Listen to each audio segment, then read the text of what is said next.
All right, fine. This is just an introductory chapter. This is just an illustration. This is just to get you on board. This is just to convince you there are two types of solidarity. One based on likenesses and one based on differences. That's all we're trying to do in this chapter.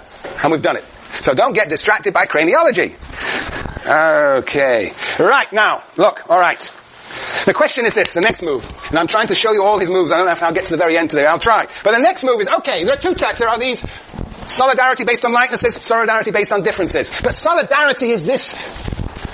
It is the essence of the health of society. A solidary society is a healthy society. And what Durkheim says is this. How do you measure solidarity? You know, if you're going to try and connect division of labour to solidarity, you've got to be able to measure division of labour, and you've got to measure solidarity. How are you going to measure solidarity? Now, you can't measure solidarity directly. You cannot measure it directly. It's like, you know, I have a healthy body. How do I measure my health? Huh? How do I know if I'm healthy? If I'm hot. Oh, my heart.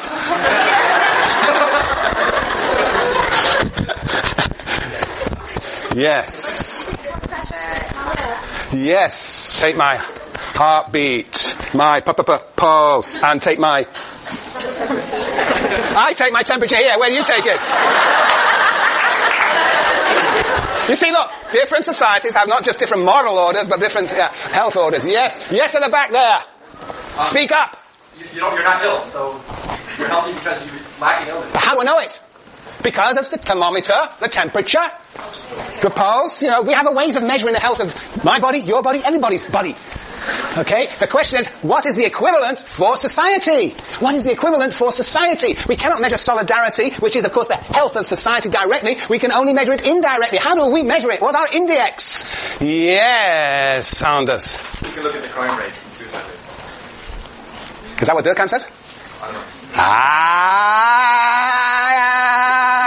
Anders, how can you betray your scientific brain? Your male brain. No. Actually, what does Durkheim actually say? You have good intuition here. Bridget. Laws. Laws are a measure of solidarity. Laws are a measure of solidarity. What's the argument? Can anybody express it in their own words? The argument why laws... No, laws, legal laws. Why they are a measure of solidarity? Yes, Aman. Laws, they like govern relations between people, and more laws, the more relations there are. The more relations, the more laws. The more relations, the more regulation you need. Therefore, the more laws you need. Therefore, laws are an expression of the density of relations, which is an expression of solidarity. Let us see what Durkheim himself says. Let us see what Durkheim himself says. Let's start with page 24. Page 24, the last paragraph. The last paragraph says, that visible symbol that will be a measure of the law, measure of solidarity, is the law. Indeed, where social solidarity exists, in spite of its non-material nature, it does not remain in a state of pure potentiality, but shows its presence through perceptible effects. We know solidarity through its effects. Where it is strong, it attracts men strongly to one another, ensures frequent contacts between them, and multiplies the opportunities available to them to enter into mutual relationships. Yeah. And let's jump down to 2, 4, 6, 8, 10 lines onto page 25, where Durkheim says, the more closely knit the members of society, the more they maintain various relations, either with one another or with the group collectively. For if they met together rarely, they would not be mutually dependent, except sporadically and somewhat weakly. Moreover, the number of these relations is necessarily proportional to that of the legal rules that determine them. In fact, social life, wherever it becomes lasting, inevitably tends to assume a definite form and become organized. Law is nothing more than this very organization in its most stable and precise form. The more relations, the more interaction, the more relations, the more solidarity, therefore the more laws. And therefore laws are an expression of solidarity. Yeah. What Marx say? The more laws? What Marx say? Or Lenin say? Or Gramsci say? Or Fanon say? Anders, you're going to redeem yourself. You might have said that the more laws you need, the less solidarity you have. Meaning what? That's right. Laws, because they're complex. So laws, according to the Marxists, according to Marx and Engels, according to Lenin, according to Gramsci, according to Fanon, for them, laws exist because there is what, in Lenin's words? Irreconcilable conflict. Laws, in a sense, are there to contain conflict. The more conflict, the more laws. Huh? Diametrically opposed view. For one, laws are a measure of solidarity. For the others, law is a measure of conflict.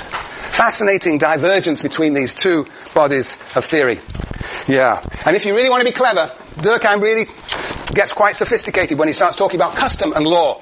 And says sometimes there can be a conflict between custom and law, and sometimes indeed laws are a measure of conflict. But for the most part, if you look on page 35 and 25, you can do that for your homework and extra work, if you want to sort of go into this in more detail. But essentially Durkheim is saying, and we'll see how the entire book rests upon this, he is saying that solidarity is measured by laws. The more laws, the more solidarity. But even more important is the idea that solidarity comes in different types.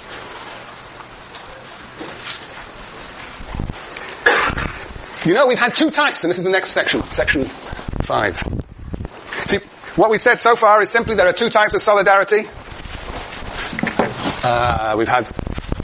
We're going to call it later on, as we shall see, mechanical solidarity.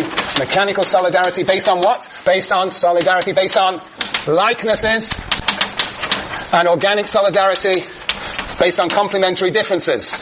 Solidarity based on differences, complementary differences, complementarities.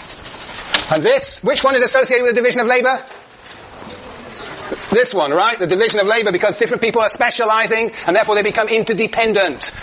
They develop this organic solidarity of interdependence. The question is basically he's going to have to make an argument that there are different types of laws that correspond to these two types of solidarity. Different types of laws. And here he gets really fancy. Because he makes a distinction between indeed two types of laws. Does anybody know what those two types of laws are? Does anybody read? Yeah. Whoa, all these hands up. Who are you? No. Donna. Danya. Yeah. Okay. Repressive restitution. Very brilliant. And which is which? Repressive is punishment and restitution is restoring. Very good, but which belongs to which solidarity? Belongs to mechanical. Sorry? Mechanical. Repressive law. Very good. Repressive law. And this is restitutive law. Very good, Danya.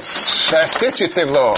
Now, what's the difference, Danya? Repressive law is punishment, and the second one is restoring things to the normal order. Can you give me examples?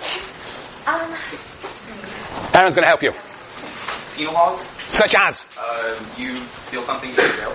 When you steal something, what happens to you? Go to jail. Go to jail. You are punished. When you plagiarize, you are punished. You're sent to the dean, executed. Or you will be humiliated here on stage. I'll build a execution chamber for you. Well, no. Well, we'll get to the... Right, all right. Now I'll give you an example of restitutive law. Restitutive law. Like a fine? Like a fine. For what? Well, it's interesting, like a fine. Jaywalking, you fine $110 for jaywalking. Is that punishment? Oh, yeah, that's punishment. Yeah, I suspect. Yeah, but if you were sent to traffic court, they're trying to restore you somehow, but sort of. Yes, Jason. Like if you're in a car accident and you do damage on someone else's car and you're the one who's at fault, you gotta pay for whatever the damage is, right? And so you're restoring the car and your relationship to the car to what it was before. Yeah. What sort of law is that? I'd say restitutive. Yeah. Very good. What else, Juliana? Like in a civil rights case, when you're suing someone, like for example for sexual harassment or some other way that you've been infringed upon, then you're restoring kind of how that relationship should have been by, That's interesting. Whether laws around sexual harassment are punitive, repressive, or whether they are restitutive, restoring relations. That's interesting. But what's one of the more obvious areas of restitutive law where you're restoring relations to what they were before, Katie? I was going to say community service. That's trying to restore the individual, right? Yes, community service. But what realms of law are really concerned with the division of labour and therefore restitutive law? What about what is the prototype of the division of labour? The division of labour occurs in what factories, relations between who and whom? Capital and labour. And what law is that called? Labour law. So yes, there are all sorts of ways in which labour contracts are enforced legally. So that's one area. Labour law. Then there's also relations between buyers and sellers. That's what's called, what law is that called? Contract law or commercial law. But there's one area which is full of restitutive law. And that is what law? What area? Civil, yeah, that's the whole thing. But then what area, what institution haven't we talked about? Medical, yeah, actually there's a lot of restitutive law in medicine, but in the family, yes, family. What about family law? What do you know about family law?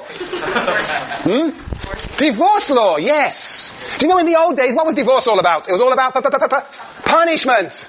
Huh?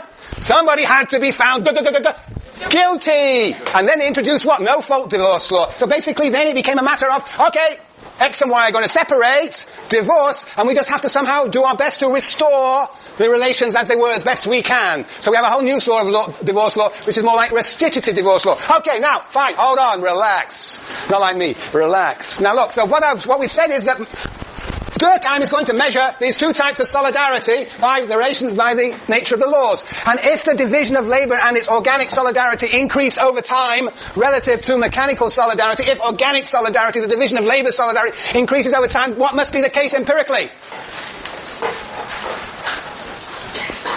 What must be the case empirically if, in fact, historically over time, the division of labor produces organic solidarity and it becomes more and more important, therefore the restitutive laws become more and more important relative to repressive laws. And so Durkheim's going to figure out, do restitutive laws actually become more important than repressive laws? Okay, I'll go over it again, but please read the next chapter on crime.